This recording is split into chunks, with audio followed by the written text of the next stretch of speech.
Aloha. It's a hot day in Sedona, Arizona. I've got my cards here. I'm going to begin to shuffle while you all tune in. This is an activation reading for the collective consciousness. So it is for the collective consciousness as well as the individual, because as with one, so with all, from the microcosm to the macrocosm. So if you haven't watched the previous videos for this month's cycle, they are up, 2 of them, up on my YouTube channel, youtube.com/RebeccaMagic. So you can check them out afterward if you like, or you can pause this and watch those first if you'd like. But today is the full moon in Sagittarius. Well, tomorrow technically, but 2 days before and 2 days after the full moon are very much containing the energy of the full moon itself. So I'm doing it a little bit in advance so that we can prepare. For those of you who are local to Sedona, the drum circle is tonight on Cathedral Rock and tomorrow. So there's actually going to be 2 this month, which is really exciting. I'm feeling that. And it's such a reflection of the heightened energy of the solstice that is just about upon us. Very exciting. It's not only the solstice, but also my son's birthday right after that. He's going to be 7. My sunshine is going to be 7. So we're shuffling. Welcome everybody who just tuned in. Full moon activation reading is all about what is the theme of this month cycle?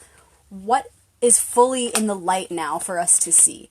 The next reading, a week from now, will be all about, what have we integrated from the full moon till then. So this reading is about all that we've learned so far. Everything is in the spotlight. The moon is fully illuminating all for us to see. And after we receive the information today that is under the light of this moon, we'll then spend the next week, all of this coming week, just integrating that information and preparing for the next cycle. So what is fully in the light for us to see now? What are all of these pieces that have been connected trying to tell us? What are we going to have to integrate for the week to come? Something that most likely is going to be supercharged by the solstice sun. What is that thing that we now carry that will be supercharged under the solstice sun? This month was a powerful one. So now that we're all here, I'm going to split the deck into 3, as you always see me do.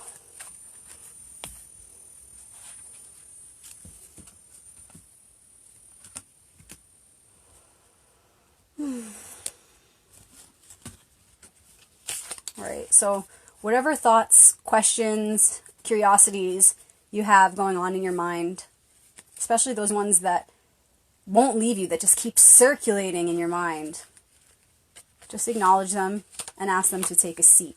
We have to create a space for the answer to come in, but if we keep asking the questions, we won't hear the answers.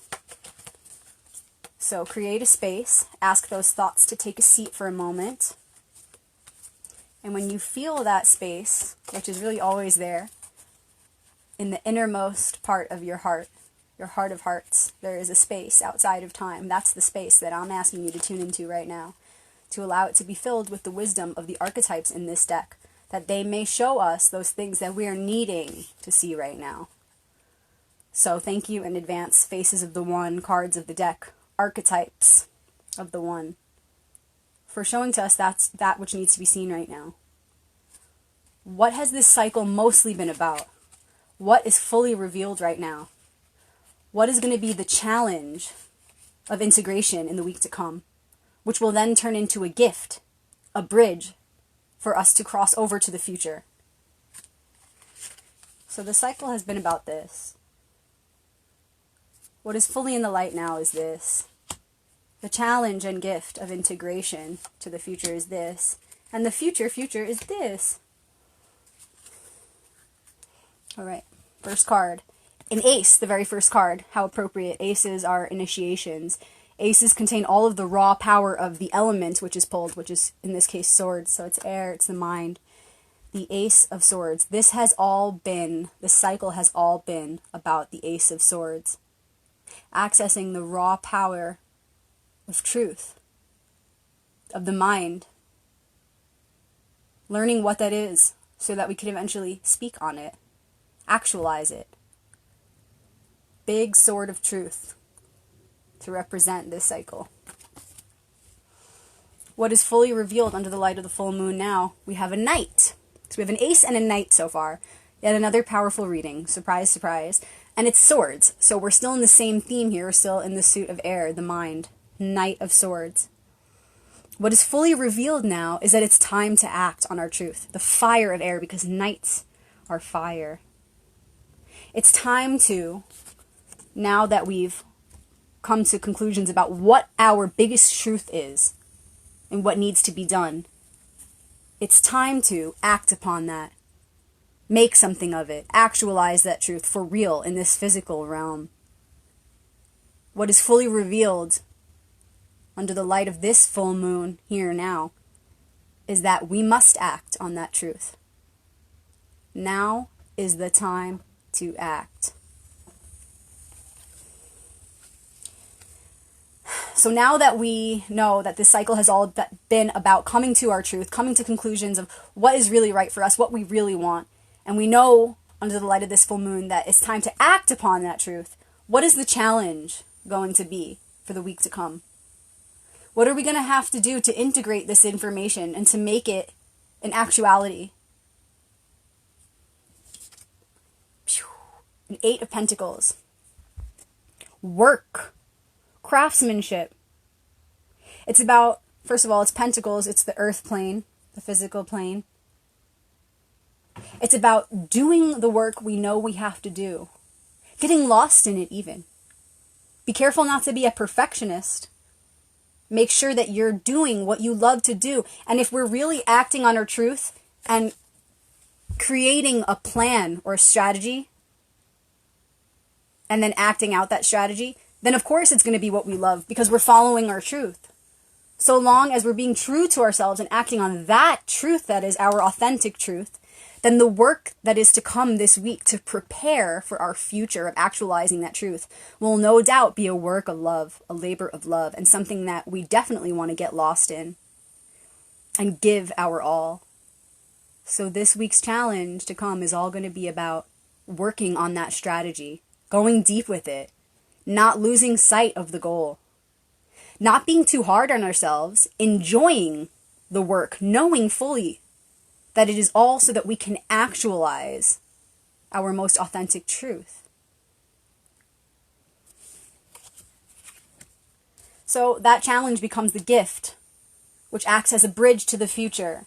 And the future, which is kind of a foreshadowing of the next cycle, is, a queen. So we have an ace, a knight, a queen, and then the 8 of Pentacles here. The Queen of Cups, too. The Queen of Cups.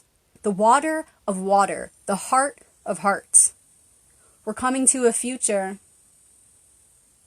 of really seeing into our hearts and feeling into our hearts. It's going to be emotional.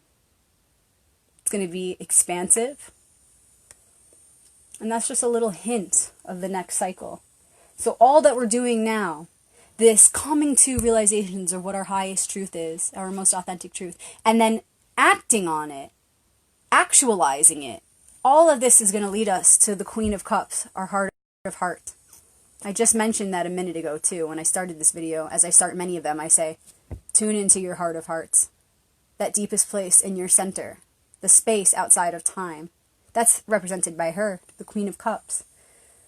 So all of this, actualizing our truth and building a reality in that reflection, will lead us to our heart of hearts. I feel called to pull another card, so I'm going to.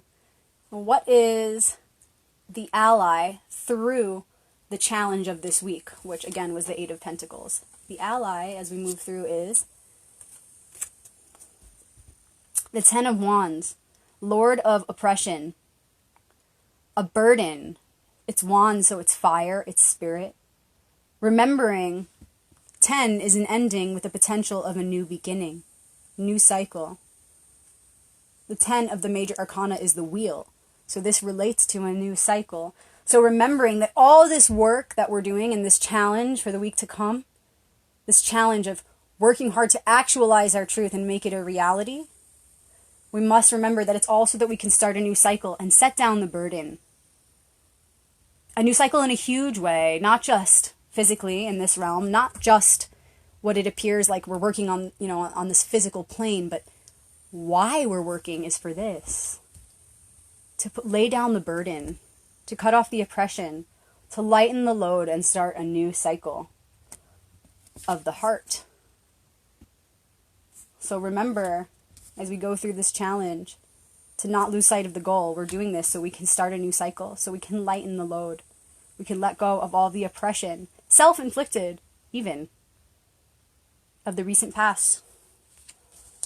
And I just feel called to pull one more card, even though I already pulled 5. The 6th card, this card is going to reveal to us the archetype that wants to be embodied today, right here, right now, and through this full moon period. Another 8. So we have an ace, a knight, a queen, a 10, and 2 8s. Interesting numbers. If you're into numbers, it's for you. This is the 8 of Cups. Cups is, again, the heart, emotions. And if you've been following my videos, this has come up a lot this year. This is the card of really pausing and reflecting and asking oneself, is all of the work that I've been doing, all the blood, sweat, and tears that I've been putting into whatever projects, relationships, and by projects I mean those that your heart is invested in, because everything in life is relationship. Everything is self to self in this life. Everything is one, right? And so because this is Cups, it's the suit of the heart. I'm talking about those projects that we have our heart invested in. When we consider those projects, are they really worth it? Is it worth it for us to keep going? To dig our heels in and say, okay, I'm committed. I'm going to keep doing this. Or is it time to walk away and find that fulfillment elsewhere? And again, this is 8, so it's right before 9, which is an ending of a cycle, and then the 10, which follows, is ending a new beginning. So this is right before the end of a cycle. In order to complete the cycle and move to the 9, we have to ask ourselves if what we are doing is going to bring us to that moment of completion. Is what we are doing offering us the opportunity to end a cycle and begin a new one, to level up? Or am I just going to be stagnant? Are my efforts for naught? Is this a futile pursuit? These are all questions that we should be asking ourselves right now. So for this full moon, this is the card that is numero uno. The archetype that wants to be embodied right now. We really need to ask ourselves, where is our heart invested?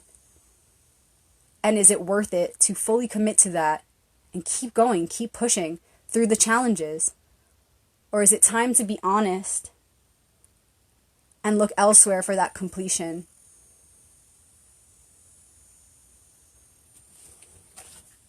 So again, we had an ace, a knight, a queen, a 10, and 2 8s.